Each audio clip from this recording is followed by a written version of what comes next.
Hola, iglesia de Bethlehem. Hombre, espero que estés bien.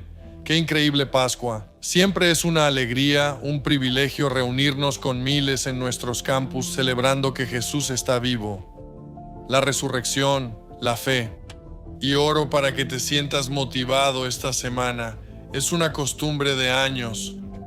Un amigo mío, quizás no lo conozcas, pero quiero que tengas la oportunidad de conocer a mi amigo Dave Edwards. Dave, un excelente maestro de la Biblia, lleva 3 décadas difundiendo el Evangelio de Jesucristo. Ahora sirve en el Church Project en Houston. Su esposa Caroline y él son grandes amigos. Es un gran maestro de la Biblia y ama a la iglesia. Quiero una cálida bienvenida de la iglesia de Bethlehem para mi amigo Dave Edwards en todos nuestros campus este fin de semana. Muy bien. Es un gran fin de semana en Bethlehem. Estoy feliz de estar de vuelta. Tengo una pregunta importante. ¿Quiénes están felices de que Jesucristo esté vivo, trabajando en este lugar y en nuestras vidas? Aplaudan. ¡Qué bien! Estoy feliz de estar aquí de nuevo este fin de semana. Es genial. Llevo casi 3 años casado. ¿Puedes creerlo? Eso. Las personas que llevan mucho tiempo casadas lo llaman un matrimonio de inicio. Lo sé, lo comprendo, solo que eso es un matrimonio de hobby, lo entiendo. Cada vez que tengo la oportunidad de regresar, lo hago. Para mí, este lugar de alguna forma se siente como mi hogar. Y me gusta pasar el fin de semana en Bethlehem siempre que Jason desee que regrese. Y Jason ha sido uno de mis amigos de toda la vida. No tenía planeado decir esto, pero solo quiero que sepan que yo era un orador viajero por 25 años y así es como me mantuve. Esto es como sobreviví. No recaudé fondos, no tenía una junta y esas cosas. Así que cuando llegó COVID, todo se acabó para mí. ¿Me entiendes? Como todas las iglesias se cerraron. Y recuerdo que no sabía qué hacer y le llamé a Jason. Y él dijo, oye amigo, vamos a hacer que vengas a hablar aquí, como si leyera mi mente. Sabía lo que estaba pasando, yo estaba como, hey, solo ora por mí, hermano. Y él dice, lo tengo, sé cómo resolverlo. Y es su fidelidad la que me hizo volver al camino y a hacer lo que hago. Así que, ¿podrías simplemente agradecer a tu pastor? Solo dale un aplauso. Seguro lo ve este fin de semana. Y quiero conocer a la audiencia. Voy a hacer algunas preguntas hoy y solo les voy a pedir que aplaudan. Quiero tener una idea de quién está en la sala porque hay una cosa en común que nos une a todos. Así que, con un aplauso, ¿dónde están los chicos de secundaria y preparatoria? Está bien, eso está bien. Cada etapa de la vida trae sus propios desafíos y recompensas. La secundaria es como un periodo de ADD. Solo intentas enfocarte. En la preparatoria, todo se trata de relaciones. Todo se trata de relaciones y los chicos están un poco distraídos con las chicas. Y las chicas siempre están en pánico por los chicos. Y todas las chicas dicen lo mismo. Todos se cuestionan qué pasa por la mente de estos chicos. Quiero expresar lo que piensan todos ellos.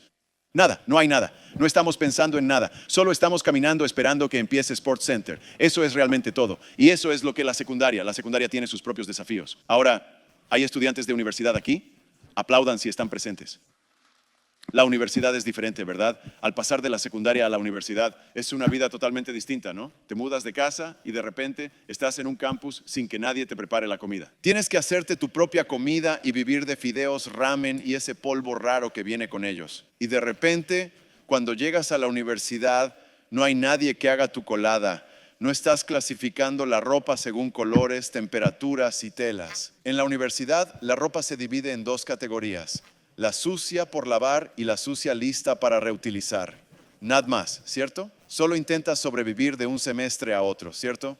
Luego te gradúas, sales al mundo y tratas de casarte. ¿Hay aquí personas de 30 y tantos años? ¿Dónde están mis mamás y papás? Treintañeros, un aplauso. A los 30 es una década bastante extraña. Es un lugar raro porque ya no eres joven y tampoco eres realmente viejo. ¿No? Estás en un punto intermedio. 30 es una edad extraña. A los 30 amas los conciertos, pero te ilusiona el Kohl's Cash. ¿Entiendes? Me encantan ambas cosas. No puedo esperar a ir a Kohl's y pasarla, ¿verdad? Y luego llegas a tus 40 y no quiero ser aguafiestas, pero ¿dónde están mis amigos en sus 40? Aplaudan. Si tienes 40, te quedan 30 veranos, así que disfrútalo. Haz que cuente. Después llegas a los 50. ¿Dónde están mis amigos de esa edad? Aplaudan. Correcto. Los 50 son misteriosos, ¿verdad? Porque un día estás bien, cumples 50 y te despiertas y todo te duele. Ni siquiera sabes qué pasó, ¿verdad? Y empiezas a lastimarte sin razón. Tengo un amigo en Houston que usa un gran aparato ortopédico con botones en la espalda. A veces cuando no se da cuenta me gusta girarlo y ver qué sucede, ¿sabes? Y le pregunté, hermano, ¿qué te pasó? Y él me contestó, me bostecé demasiado fuerte. ¿En serio? Le dije, bostezar puede ser peligroso. Todo. Estás herido sin razón aparente, ¿verdad? Te despiertas y piensas, ¿por qué me duele la muñeca? Y dices, sí, hice helado anoche, ¿verdad? ¿Sabes? Es solo una situación diferente. Ahora sé, ¿dónde están mis adultos mayores? ¿Mayores de 60? Correcto. Sé que piensas, ¿no vas a hacer un chiste sobre nosotros? Lo haría, pero no lo recordarás. Solo estoy bromeando. Es una broma, ¿no? Ser un adulto mayor, todo cambia, ¿no? Comes a las 4:30, aparcas en los espacios reservados, todo es diferente, ¿verdad? Hay, ya sabes, cosas. El vocabulario cambia al ser un adulto mayor. Por ejemplo, cuando estás en la universidad, ¿no? Cuando un estudiante dice, anoche no dormí, todos saben que se refiere a que estuvo despierto toda la noche estudiando. Cuando un adulto mayor dice, no dormí anoche, significa que durmió toda la noche sin levantarse al baño. Eso es lo que significa. Tema distinto. Bueno, aquí está la cosa. En esta sala, esta noche, todos tenemos diferentes edades y etapas. Cada edad y cada etapa tiene sus propias recompensas. Sin embargo, en todas nuestras etapas de vida, Dios actúa constantemente. No hay un solo periodo de 10 años en el que Dios se retire de tu vida y diga, simplemente lo dejaré estar. Por el contrario, Filipenses dice, quiero que observes la pantalla aquí. Filipenses dice que es, Dios trabaja en ti de manera continua, sin pausas, queriendo y haciendo su buena voluntad. ¿Lo percibes? Es Dios quien trabaja. Dios no desperdicia nuestros momentos de tristeza, ni de felicidad, dificultades, ni éxitos. Está siempre contigo en cada etapa de tu vida. Dios está haciendo algo y solo vine a recordarte hoy que Dios quiere que sigamos adelante con Él. La importancia de hablar de cómo Dios trabaja en nosotros se refleja en la guía de escucha que posees hoy con el título Dios trabaja. Estamos mencionando la obra de Dios. Hablamos de esto para no conformarnos y seguir mejorando en la vida, evitando estancarnos. Estoy en paz con Dios, hice lo que debía, ahora dejaré que todo fluya. Este versículo nos indica que Dios está siempre en acción. Él está aprovechando cada oportunidad y cada circunstancia para llevar toda nuestra existencia a una relación correcta con Él. Esa es la razón del trabajo. Dios obra en nosotros para que podamos llevarlo fuera de nosotros. Todo esto tiene un propósito. No es solo que oro y cuando muera iré al cielo. Dios actúa en nosotros aquí para que nuestra vida esté en armonía con Él y reflejemos lo que nos ha transformado. ¿Entiendes? Y así, ahora, Filipenses nos muestra que Dios está trabajando. Puede que no lo sepas, pero permíteme decírtelo. Si tienes una Biblia a mano, el Nuevo Testamento está repleto de principios, ¿cierto? Desde Mateo a Apocalipsis, el Antiguo Testamento contiene imágenes de esas ideas. Por cada principio que se encuentra en el Nuevo Testamento, existe una representación que lo ilustra, lo que nos trae a nuestro texto de hoy. El capítulo 15 de Éxodo describe un viaje, las áreas donde Dios actúa en nuestras vidas. Entonces, lo que haremos es revisar estas 5 áreas. Solo les haré una pregunta al final. Si pudieras escoger una de estas áreas, dirías que Dios está trabajando en esta parte. ¿Cuál sería? Ahora podrías escuchar las 5 y pensar que Dios está en todas. Quizás, pero si tuvieras que dar un porcentaje, ¿cuál sería? Podría decir que el 90% de mi vida está en esta área o 80%. Son áreas amplias. La verdad es que Dios puede obrar en todas las áreas de nuestra vida, aunque estas son generales y amplias. Al final de Éxodo 15, vemos a Dios guiando a Israel en un viaje. Al ver estos versículos, notamos las áreas donde Dios está trabajando en nuestras vidas. A excepción de la primera, estas áreas no tienen un orden específico, ¿verdad? Voy a leer un versículo y te enseño las áreas. Si tienes tu guía de escucha hoy, si tienes tu guía aquí, te diré qué escribir. Estará en la pantalla. ¿Listos? Vamos. Este es Éxodo 15. Comenzamos en el versículo 22, ¿verdad? Vamos. Mira ahora. Moisés llevó a Israel del Mar Rojo. Lo que ha sucedido hasta ahora es que Israel ha sido liberado. En verdad, pasaron 450 años en esclavitud. Dios, a través plagas y liberación, libera a Israel de las garras de Egipto y lo guía a través del desierto hasta el Mar Rojo. Así que de esto se trata. Observa esto. Moisés llevó a Israel del Mar Rojo. ¿Verdad? Esta es el área de rescate. Si estás anotando, es la obra de salvación. La Biblia narra 50 veces este rescate. Israel organiza toda su vida, de verdad. Todas sus celebraciones y festividades giran en torno a esta historia. Es emocionante, es fascinante. Israel había pasado 400 años en esclavitud y Dios finalmente los libera y salen de Egipto y cruzan el desierto. El faraón se da cuenta que ha perdido a su mano de obra. Por lo tanto, manda a sus carros sin elección y a sus soldados para recuperar a Israel y se lanzan a una gran escena de persecución. Más de 1 millón de israelitas huyen por el desierto al acercarse el faraón con su ejército. Si imaginas esto como un video, puedes escuchar los cascos de los soldados del faraón que vienen tras Israel, y Israel está en pánico y miedo, oyendo al faraón y su ejército acercarse. Pueden escuchar el sonido de los escudos y el choque de las espadas contra los carros y el caballo que avanza por el suelo. Israel llega al Mar Rojo y se asusta porque no hay salida. Todos se asustan y ahora están atrapados. Enfrentan algo que no pueden cruzar y están cercados. Y se asustan. Todos se asustan menos Moisés, que levanta su bastón y clama al Señor. Y Dios sopla sobre el Mar Rojo y separa las aguas lo suficiente para que más de 1 millón de israelitas crucen por el suelo seco. Eso es un símbolo de salvación. Israel observa cómo las aguas se levantan y ven la orilla al otro lado y llegan a la orilla. Eso es salvación. Algunos de nosotros hoy enfrentamos obstáculos difíciles como cruzar el Mar Rojo, una lucha en tu familia, algún problema financiero, algún tipo de adicción, algo en tu propia vida. Lo miras y piensas, no tengo forma de salir de esto. Y al mismo tiempo sientes que la vida te acorrala, te cierra el paso y enfrentas un lugar donde no puedes pasar y en tu desesperación gritas, Jesús, ¿me ayudarás? Y en ese momento, Dios trae salvación a nuestra vida. Ese es el momento de la salvación. Muchos aquí tal vez llegamos a Cristo por un instante en el Mar Rojo. Hubo una crisis tan grande que no pudiste atravesarla. Recursos para afrontarlo. Y te llevó al final de tu propia capacidad. Te llevó al final de tu propia suficiencia. Y en un momento te rendiste. Le pediste a Jesús que viniera del cielo y entrara en tu corazón y el abismo que había entre tú y Dios. Jesús abrió un camino para cruzar a la orilla y estar en su presencia de Dios y hacer las paces con Él.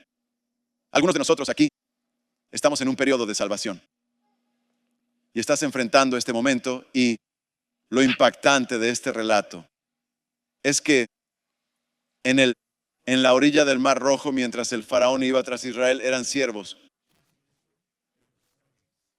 Y cuando cruzaron y tocaron la orilla, se convirtieron en hijos. Y en la salvación, eso es exactamente lo que sucede. Pasamos de ser esclavos del mundo y de nuestras propias adicciones a ser hechos hijos de Dios. Es por eso que en el capítulo 1 de Juan se dice, a todos los que creyeron en Él, les dio el derecho de ser hijos de Dios. Que cuando pones tu fe en Cristo, te sacan de la esclavitud y te hacen un hijo, te sacan de la oscuridad y te colocan en la luz. ¿Un amén por eso? Sí, es una buena palabra. Algunos de nosotros aquí pasamos muchas décadas enfrentando mares rojos y todo ha sido porque Dios quiere que grites y digas, Jesús, no puedo salvarme. ¿Me salvarás? ¿Lo ves? Así que esa es el área del rescate, es la obra de la salvación. Y luego en segundo lugar está el área de la liberación. El área de la liberación es la obra del perdón. Relee el versículo 22, lo leímos hace tiempo. Luego mira esto. Luego Moisés guió a Israel. Mira esta próxima palabra, mírala aquí, del Mar Rojo. Cruzan al otro lado. Observaron cómo Dios tomó las aguas del Mar Rojo y las hizo caer sobre el faraón y su ejército. En Éxodo 15 describen bajar como una piedra al fondo. Israel presenció cómo Dios deshizo a sus captores. Y esta es la etapa del perdón, que hay un momento en que debemos seguir adelante, que debemos soltar las cosas del pasado. La fase de liberación es aquella en la que Dios nos lleva y nos pide perdonar a quienes nos han lastimado. Para Israel no necesitaban llevar al faraón y su ejército a la tierra prometida. Donde Dios los llevaría no necesitaban su pasado. Y llegó un momento en que debieron despedirse de quienes les causaron esta herida. Todas las personas que causaron esta esclavitud sistemática, todo el dolor y la lucha que les infligieron. Hubo un momento en que Israel tuvo que dejar eso atrás. Esta es el área del perdón, que Dios nos pide que cancelamos las deudas de las personas que nos deben algo. Y escucha, sé que esto es más sencillo de predicar que de hacer. Algunos llevamos heridas, décadas viejas. Cosas que te hicieron cuando tenías 13 años y que aún sigues cargando. Y lo entiendo, si tuviéramos una noche de micrófono abierto y contaras tu historia y por qué no los perdonas, estaríamos contigo. Iríamos a su casa y les haríamos una broma, ¿cierto? Estaríamos de tu lado, ¿verdad? Totalmente lo haríamos. Todos tienen una razón y todos tienen una excusa. Me tomó mucho tiempo para mí. Perdonar a mi papá por lo que le hizo a mi mamá y a mí, y por irse tan pronto en la vida me tomó mucho tiempo. Y ese perdón no llegó de una vez. Él era muy crítico y estaba muy orientado al rendimiento. Recuerdo una vez cuando era pequeño, él dijo, ¿qué edad tienes?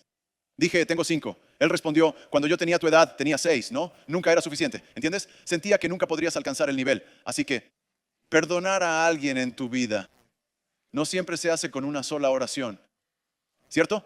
Ojalá fueras mágico. Ojalá pudiéramos decir, perdono a todos los que me han lastimado y con un gesto todo desaparecería. Pero para muchos de nosotros, probablemente ya lo hemos intentado. Tú dirías, perdono todas estas heridas y luego te levantas y vas, no, aún quiero dispararles, ¿no? Quiero decir, sigue ahí. En una etapa de perdón, recuerda que pasaremos por esto más de una vez. En una fase de perdón, Dios tratará con nosotros sobre una persona y una ofensa. No cada ofensa, solo una. Volverás a pasar por esta etapa. Dios estará trabajando en nosotros, liberando nuestro corazón y santificando nuestra vida. En una fase, Dios toma a una persona y trae esa herida. En la parte delantera de nuestra mente y de nuestro corazón, pide perdón a esa persona. Y lo entiendo, todo se agolpa en nosotros y decimos, no quiero, ellos me deben, yo no les debo, deberían pedirme primero. Todos tenemos nuestras razones. Pero déjame recordar un minuto, que el perdón de Dios hacia nosotros ha sido gratis, ha sido total y es final. Y antes de que defendamos nuestro caso, no sería una mala idea pensar en cuánto Dios nos ha perdonado. ¿Cuánto no te ha tenido en cuenta? La Biblia dice que el que no conoció pecado se hizo pecado por nosotros, para que seamos justos ante Dios. Decimos, Dios, que aunque me has dado el perdón, no lo tengo de forma natural. No puedo obligarme a perdonar todas las deudas, pero puedo recibir el perdón que Dios me ha dado y ofrecérselo a alguien más. Eso es lo que sucede al liberar. Porque como Israel, donde Dios desea llevarte, no debes arrastrar ese pasado. No tienes que cargarlo. Dios es un Dios que avanza y siempre avanza. Y para todos nosotros no hay lugar para ofensas, insultos ni heridas del pasado. Dios libera mi corazón de estas cargas. Ayúdame a tomar el perdón que me diste y dárselo a otro. ¿Lo ves? Me pregunto si hay personas aquí en una etapa de liberación donde Dios te pide que perdones a alguien. Así que tenemos la etapa de rescate, luego la etapa de liberación y luego número 3, tenemos la etapa de requisitos. Mira lo que pasa ahora, versículo 22. Y cuando llegaron a Mará, no pudieron beber las aguas de Mará porque eran amargas. Por eso se llamó Mará. No es coincidencia que sea agua amarga y que se llame agua amarga. Ve el siguiente verso. No pudieron y por eso se llamó Mará. Ahora mira lo que sigue, mira lo que pasa después. Y cuando llegaron a Mará, no pudieron beber las aguas de Mará porque eran amargas. Por eso se llamó Mará. Ahora, esto es, Dios los lleva a una situación difícil de afrontar. Es amargo. Era difícil de tragar cuando lo bebieron. En una etapa de necesidad significa que estamos en una situación o circunstancia en la que te preguntas, ¿por qué está pasando esto? ¿Por qué en este momento? ¿Por qué a mí? ¿Por qué tengo que enfrentar esto? En una etapa de necesidad es una situación amarga, difícil de asimilar, es difícil de razonar, es complicado de entender. No puedes encontrar una razón real de por qué está pasando esto. Y estás en una etapa de necesidad. En esta etapa, Dios nos pide una cosa, no un montón de cosas, solo una cosa. Una de las primeras veces que entendí esta lección fue en esos días cuando tu pastor y yo éramos bastante más jóvenes. Realizábamos campamentos para estudiantes y yo daba charlas en muchas escuelas. En un mes tenía programado hablar 90 veces, así que estaba en todas estas escuelas públicas. Y luego en escuelas públicas durante el día y en iglesias por la noche. Hacía 5 o 6 escuelas por la mañana y luego hablaba por la noche. Y tenía una iglesia en Blue Ridge, Georgia. ¿Alguna vez han ido a Blue Ridge, Georgia? ¡Yujú! Saquen sus armas. Así que fui a esta iglesia y este hombre dijo, como vas a estar aquí, iba a estar allí por una semana o más. Dijo, tenemos una cabaña para ti. Esto fue antes de Verbo ni nada de eso. Dijo, tenemos una cabaña para ti, te voy a llevar allí. Está bien, nunca había estado en las montañas Blue Ridge, pero para llegar a esta cabaña era que conducías hasta que sentías que estabas fuera del alcance de Dios. Y luego eran 5 millas más, así llegaste, solo seguiste manejando y así me dejaron. Dicen que volverán en un par de horas a buscarte, así que tienes tiempo para descansar. Y así me dejaron en esta cabaña que era muy bonita, me sorprendió. Al entrar tenía un altillo y era todo de pino blanco, era increíble, ¿cierto? Muebles de cabaña con cabezas de ciervo. ¿Alguien tiene una cabeza de ciervo? Pocas personas, ¿de acuerdo? Lo que me intriga de las cabezas de ciervo es que todas tienen la misma expresión como, no es un arma, ¿verdad? Esa mirada justo antes. Y así hay todas estas cabezas de ciervo y recorrí todas las habitaciones y no había nada que robar. Así que, ya sabes, bajé las escaleras y eso no es cierto según tú. Bajé las escaleras y hay un sótano completamente decorado y cuando terminé y subía de nuevo escuché un clic. Y miro hacia abajo y mi rodilla se ha salido de su lugar. Eso es lo que mencioné, ¿cierto? Todo bien. Y mi rodilla decía, aún no he terminado de observar, voy a regresar al sótano. Yo dije, no, vamos a subir por las escaleras. Y saben, algunos de ustedes saben por años que crecí luchando con dislexia. Pero, ¿qué tan disléxico tienes que ser para caer subiendo las escaleras? ¿En serio? Y así mi rodilla va, ¿saben? En la dirección opuesta. Y como estoy en la escalera, tirando de mí mismo hacia arriba, como si estuviera en una película de Lifetime. Estoy hablando y finalmente llego a la cima y arranqué el teléfono de la mesa y marqué 119 y nadie vino. Así que finalmente llamé al tipo. Le dije, escucha, me he caído y no puedo levantarme y no estoy bromeando. Y así, él dijo, bueno, ya voy. Así que me disloqué la rodilla y no puedo moverme. Y así le dije a este tipo que me lastimé y vino a recogerme. En una camioneta de 2 puertas.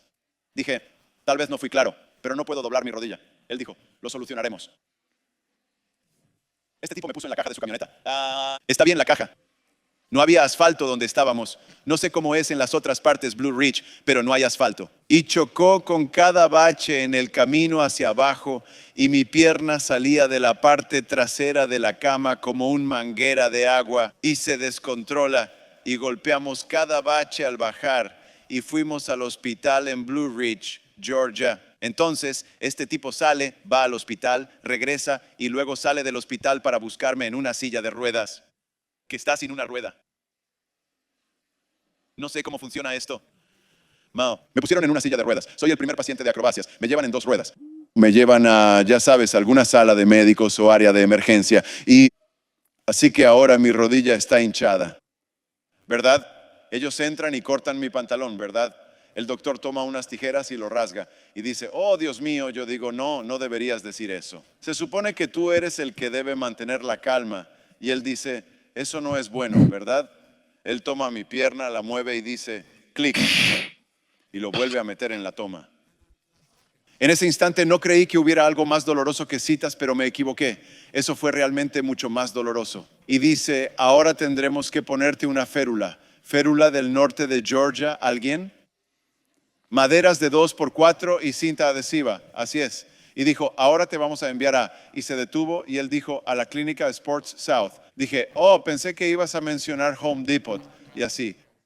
Bueno, voy a este lugar de rehabilitación y todas estas personas allí tienen, ya sabes, lesiones deportivas, ya sabes, esas lesiones atléticas de ganar, ya sabes, dislocándose, ya sabes, los brazos atrapando el touchdown ganador o lo que sea. Y ya sabes, todos los entrenadores dicen, bien, cuéntanos cómo te rompiste la pierna. Yo estaba como subiendo las escaleras y todos me miraron como, ya sabes, qué tonto. Estuve con este yeso de fibra de vidrio 3 meses y aún tenía todos estos lugares donde hablar. Así tuve a alguien que me llevó a lugares. Durante todo ese tiempo, mi única pregunta era, ¿por qué? Dios. ¿Por qué? Quizás tú has experimentado esto alguna vez. Para mí, mientras más preguntaba por qué, más lejano me resultaba sentir a Dios. En una etapa de necesidad hay buenas respuestas a las preguntas de quién. Y en una etapa de necesidad, la pregunta no es por qué está sucediendo esto o cuándo va a terminar. La pregunta es, ¿en quién voy a confiar? Una etapa de necesidad es cuando necesitamos confiar en Dios y seguir su guía con fe. Israel tendría 10 situaciones más donde Dios diría, confía en mí, y 10 veces dirían que no. Y Dios permaneció con ellos. Cada vez que decían que no, Él decía, está bien, otra vuelta por el desierto. Ni vamos. Y los lleva a esta situación donde dice, confía en mí. Me pregunto si hay personas aquí esta noche que están en una etapa de necesidad y no hay buenas respuestas a las preguntas de por qué, pero sí hay buenas respuestas a las de quién. En una etapa de necesidad, Dios nos está guiando a confiar en Él y a decir, Dios, no lo entiendo, no lo apruebo, no me gusta, pero confío en ti para que me ayudes. ¿Lo ves? Fase de rescate, fase de liberación, fase de necesidad y luego la etapa de negación. Mira lo que ocurre. Fíjate en el versículo 23. Mira esto hoy, observa. Mira lo que hacen. Así que el pueblo se quejó de Moisés, ¿no? Moisés representa la dirección de Dios. ¿Y qué están haciendo? Se están quejando contra Dios. Así que la gente murmuró contra Moisés diciendo, ¿qué beberemos? ¿Verdad? Este es el trabajo. Esa etapa de rechazo es el trabajo de la rendición. La tarea de rendirse. ¿Cierto? Ahora en Israel, su voluntad y la de Dios están en conflicto. Y en la vida cristiana, la rendición de nuestra voluntad es lo que hace que todo lo demás funcione. Y la manera de saber que estás en esta etapa, permíteme decirte brevemente, es que hay un área en tu vida donde Dios te ha pedido que hagas algo o que tomes una decisión y solo has dicho, no lo haré. No, no voy a salir de la relación, no voy a cambiar mi dieta. Tienes un área en la que Dios dijo, esto es lo que quiero que hagas y solo has respondido no. No es necesario que seas una rebelión oscura o que guardes un pecado oculto. Puedes ser una buena persona, amar a Jesús y tener un aspecto de tu vida donde dijiste, no lo haré. Dios está con Israel y dice, está bien, me quedaré contigo hasta que finalmente te entregues. La única forma de salir de una etapa de rechazo es decir sí al Señor. Hay personas esta noche que hay un área en tu vida en la que Dios quiere que le digas que sí. Te está pidiendo que cambies algo, que ajustes tu horario o tu vida o tus elecciones y que le permitas entrar en un área más profunda de tu vida. ¿Ves? Es Dios quien nos motiva a hacer su voluntad con bondad. Estamos viendo esta imagen viva en el Antiguo Testamento de cómo Dios trabaja a través de estas áreas. ¿Lo ves? Tenemos el área de rescate, liberación, requerimiento y rechazo. Y la salida del rechazo. Es decir, que sí al Señor. ¿Lo ves? Y luego finalmente, si estás tomando notas hoy, el quinto es la fase de renovación, la etapa de renovación. La etapa de renovación es la fase del Espíritu, es el labor del Espíritu. Déjame decirte, sabes que estás en esta etapa. Haces muchas cosas buenas, manteniendo a tu familia en el camino, buscando al Señor, involucrado en la iglesia, haciendo muchas cosas buenas, pero sientes que te estás cansando. No tienes margen. Estás demasiado ocupado y comprometido. Y amas a Jesús profundamente y haces cosas buenas y correctas, pero cuanto más lo haces, más seco te sientes. Y en algún punto esa chispa se apaga y empiezas a actuar por tu propio esfuerzo. Dices, solo tengo que seguir adelante. Todos esperan que lo haga, esperan que sea esta persona y cumpla este rol y realice esta tarea. Solo tengo que seguir haciéndolo. Y en la etapa de renovación es cuando te encuentras en un estado donde estás haciendo todo lo correcto, pero no hay nada dentro. Sin fuego, sin llama, sin pasión, sin deseo. Y en la etapa de renovación es aquí donde Dios nos guía a entender lo que es vivir en el Espíritu. Sé que has pasado muchas semanas hablando del Espíritu Santo. Dios nos guía en distintas etapas para enseñarnos a depender del Espíritu. En la etapa de renovación, aquí cambiamos nuestras fuerzas. Aquí dejamos nuestra propia fuerza y entramos en la fuerza del Espíritu. Dios, guíame. Espíritu Santo, me das poder, me hablas, me das la habilidad de obedecerte y liderar en estas áreas. Y de repente viene el segundo aire, el llenado del Espíritu. Aquí salimos de nuestra fuerza y entramos en la fuerza de Dios, donde dejamos de hacer cosas para Dios y permitimos que Él actúe a través de nosotros. ¿Lo ves? Es una vida fácil. Aquí es donde guía a Israel. Mira verso 27, donde finalmente pasan por esto. Ve el versículo 27. Llegaron a Elam, donde había 12 fuentes de agua. Esto indica que alguien estuvo allí antes de ellos. Esto importa. 12 manantiales de agua y 70 palmeras. Y acamparon junto al agua. Alguien fue antes que ellos y preparó el camino. Antes de que Jesús se fuera, cuando estaba en el cuarto alto, dijo, me voy, pero es mejor que me vaya, para que venga el Espíritu. Estamos viendo una imagen del Antiguo Testamento sobre la vida en el Espíritu. Míralo. Y llegaron a Elim, donde había 12 manantiales de agua y 70 palmeras datileras, y acamparon allí junto al agua. No podían estar en mar, era amargo, y solo era una etapa. No pudieron quedarse en el Mar Rojo, porque solo era una etapa. Pero Dios los trae a Elim, donde acamparon junto al agua. Esto es simbólico. Tú y yo estamos en la presencia del Espíritu Santo, ¿lo ves? Si hay alguien aquí que diría, me siento tan cansado, necesito que Dios me toque. Hechos dice que debemos arrepentirnos y regresar para que vengan tiempos de refrigerio. Y digo, me arrepiento de vivir de mi propia fuerza y regreso a ti. Y en esa simple acción, el Espíritu de Dios cae sobre nosotros de nuevo. Me pregunto si hay alguien que diría, hombre, solo necesito un toque de Dios. Ahora, déjame decir algo más. ¿Cuál es nuestra esperanza en todo esto? Hemos pasado por estas 5 etapas. Cada etapa tiene su propio objetivo y desafío. Algunos son una lucha más intensa que las otras, pero ¿cuál es nuestra esperanza? Observa lo que cambia todo esto. Mira esto. Fíjate en el versículo 25. Ahora ve esto. Así que aquí están en Mará. Han cruzado el Mar Rojo hasta Mará. Están en un lugar seco. Están quejándose. ¿Verdad? No quieren estar allí. Se han vuelto contra Moisés. Y observa lo que ocurre. Este es el punto clave de todo el texto. Míralo. Luego clamó al Señor y el Señor le mostró un árbol.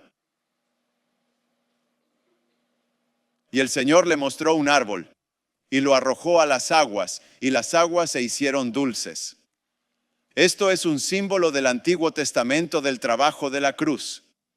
Y aquí está Israel en un momento de salvación, en un instante de liberación, de necesidad, de rechazo, de renovación. Y en medio de todas esas áreas donde Dios está actuando, Dios indica un árbol. Y para ti y para mí, ese árbol no es solo una rama al azar, sino que es la cruz. Donde Dios trabaja en tu vida, Él señala un árbol. Porque es de ese árbol, es de esa cruz rústica y antigua, de donde emana la salvación. Es de ese árbol que proviene el perdón. Dios, estoy luchando por perdonar a esta persona, así que tomo el perdón que ganaste para mí en la cruz y lo colocas en mí y se lo doy a alguien más. Estoy luchando con este requisito, me cuesta confiar, pero veo que confiaste en el Padre en el jardín, sudaste, derramaste sangre, dijiste, no mi voluntad, sino la tuya, y seguiste adelante, y veo tu rendición mientras estabas en la cruz, y porque te entregaste, me rindo. Porque confiaste, yo confié. Y en medio de donde Dios está trabajando, señala a un árbol. Si tomas notas esta noche, deberías escribir esto. Aplica el árbol a mi vida. Nuestra esperanza para avanzar en cualquier lugar donde Dios esté trabajando es siempre volver a la cruz y decir, Dios, sé que lo resolviste en la cruz, así que aplica el árbol a mí, a mi perdón, a mi confianza, a mi renovación donde he estado seco. Aplica el árbol en mí. Algunos de nosotros aquí necesitamos que se reaplique el árbol. ¿Has intentado hacerlo tú mismo? Tratando de hacerlo solo. Y dirías, Dios, aplica el árbol a mi vida. Así que aquí está mi pregunta esta noche. ¿Dónde trabaja Dios? Así es. ¿Dónde trabaja en tu vida? De estas 5 etapas, sé que podrían ser más completas, pero son áreas básicas donde Dios trabaja en nosotros. ¿En cuál de estas 5 áreas dirías que Dios trabaja más? Y quiero que respondamos esa pregunta hoy. Y para que nosotros pidamos que la cruz se muestre en nosotros. Así que les pido que pongan sus Biblias y cuadernos a un lado. Y si pueden, cierren los ojos e inclinen la cabeza. Voy a pedirles que hagan un puño con su mano derecha, ¿de acuerdo? Solo cierren su mano derecha en un puño y la coloquen en su muslo derecho. Usaremos su puño como brújula esta noche.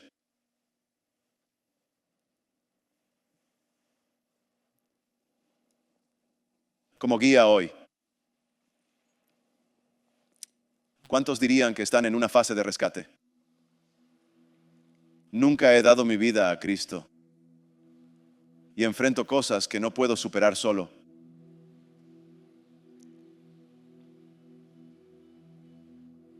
Y me doy cuenta de que todo lo que he pasado es que Dios busca salvarme mediante su obra. Y necesito que Él baje del cielo y entre en mi corazón. Si eso te describe, levanta tu dedo índice. Dirías, soy yo.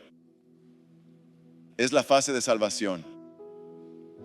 La labor de salvación. No puedo pasar el resto de mi vida con mi propia fuerza.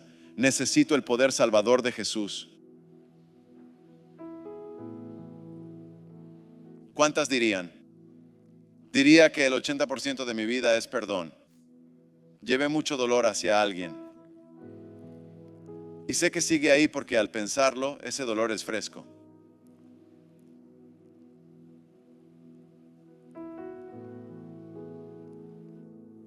Y dirías, tengo a alguien que debo perdonar. Extiende 2 dedos como un símbolo de paz. Es como si dijeras, hay alguien con quien debo hacer las paces. Y necesito que Dios perdone en mi corazón. ¿Cuántas dirían que estoy en una fase de necesidad? Ha sido duro. Tuve días de estar enojado hacia Jesús y no hablarle y preguntándome por qué, cuándo y dónde.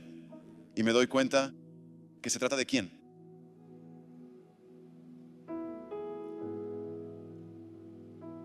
Si eres tú, extiende 3 dedos. Es como si hicieras un pacto y dijeras, Dios, necesito.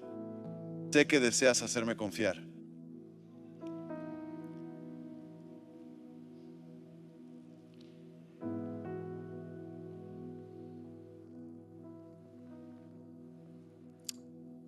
¿Cuántas dirían esta noche que tengo un área donde la mayoría de mi vida está en el rechazo? Amo a la gente aquí. Me encanta lo que está pasando en Bethlehem. Tuve una parte de mi vida donde le dije que no a Dios. Solo. Lo he reservado solo para mí. He mantenido eso solo para mí. Y necesito entregarle algo.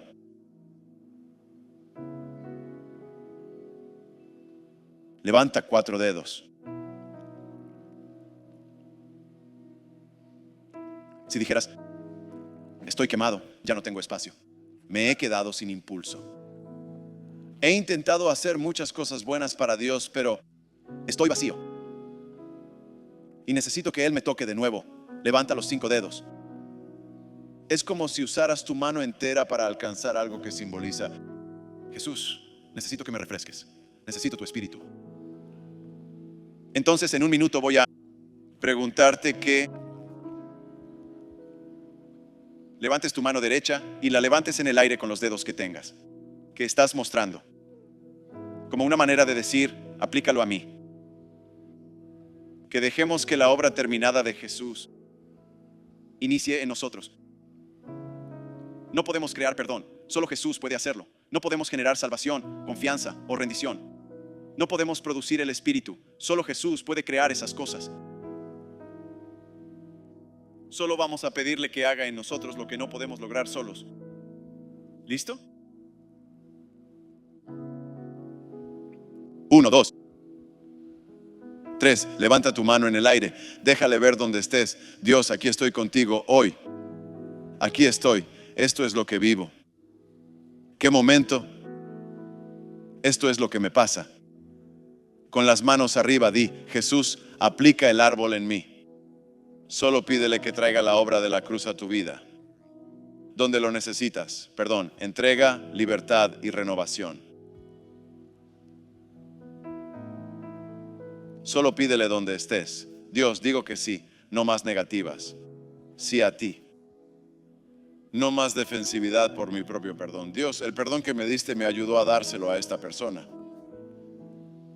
Señor Jesús, oro que nuestras vidas cambien, que estemos contigo. Mientras trabajas en nosotros, vivamos de tal manera que las llevemos a cabo en nuestras vidas. Gracias por nuestra vida, a una buena relación contigo en todo. Oro ahora para que nos ayudes a dar un paso más en el proceso de seguirte. En tu nombre, oro. Amén, amén. En un minuto, la banda cantará. Oradores al frente. Si te gustaría que alguien ore contigo por cualquier área en la que Dios esté obrando en tu vida, estarán al frente. Iglesia, de pie y a cantar.